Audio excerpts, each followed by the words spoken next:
people want to be more like you. Really? So, and you know what, for the fate of humankind, I think it would be great to have more Elon Musks.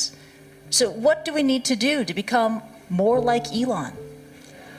I don't know if I think it maybe sounds better than it is. There's a friend of mine who's got a great saying about creating a company, which is trying to build a company and have it succeed is like eating glass and staring into the abyss. So, I mean, what tends to happen is it's sort of quite exciting for the first several months of starting a company, and then reality sets in. Things don't go as well as planned. Customers aren't signing up. The technology or the product isn't working as well as you thought, and then that can sometimes be compounded by a recession, and it can be very, very painful for several years. So I think, frankly, starting a company, I would advise people to have a high pain tolerance. And thanks for reminding us of the harsh, very harsh and brutal reality of launching a startup. You know, there is that Elon Musk / Tony Stark mystique. You know, people think, you know, you are, Robert Downey Jr. modeled his character, Tony Stark, Iron Man, on you. It's easy, it's fun. You're a superhero titan of industry. But it's really hard. It's really difficult, and it's something that requires perseverance and grit. Do you fear that maybe in this generation or the younger generation that they don't have that perseverance and grit to take on these really tough challenges? I think some people do, but no, I think it is definitely true that, I mean, maybe there are occasionally companies that get created where there's not an extended period of extreme pain, but I'm not aware of, you know, very many of such instances. Yeah.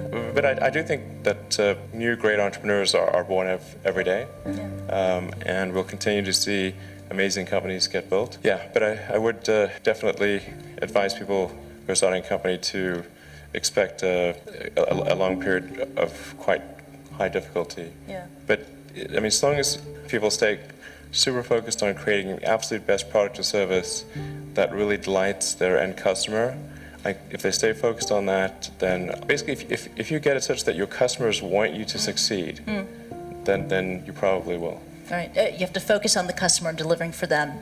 Yeah. Make sure if your customers love you, your odds of success are dramatically higher. Yeah. All the entrepreneurs in this room, they're listening to that message. And you know, we're running out of time, so this is the final question.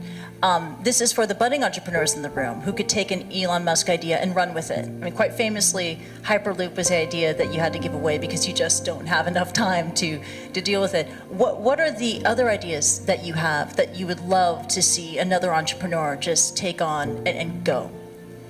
Well, I think there's a lot of opportunity in general in electrification of transport. So electric aircraft, I think there's a lot of opportunity there. I think in genetics, although that's sort of a thorny area, but I think that's in terms of solving some of the more intransigent diseases, genetics are really key to solving those.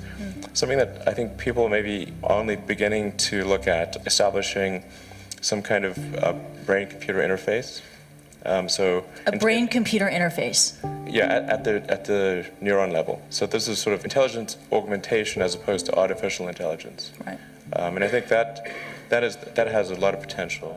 You mentioned to me yesterday. I really had kind of no idea what you were talking about, and then I looked up Ian Banks. Neural lace. Neural lace. That's right. Exactly. And so it's this concept of, you know, wiring the brain. So it's either there could be a brain internet, and it could also mean that we can upload our thoughts to the cloud. You would never forget anything. You wouldn't need to take photographs. Yeah. I know, it's incredible. I mean, you would never forget anything. You would expand your ability to process information, to remember information, right? But then when the denial of service attack happens... You gotta watch out for hacking. That could really be awkward. Watch out for that.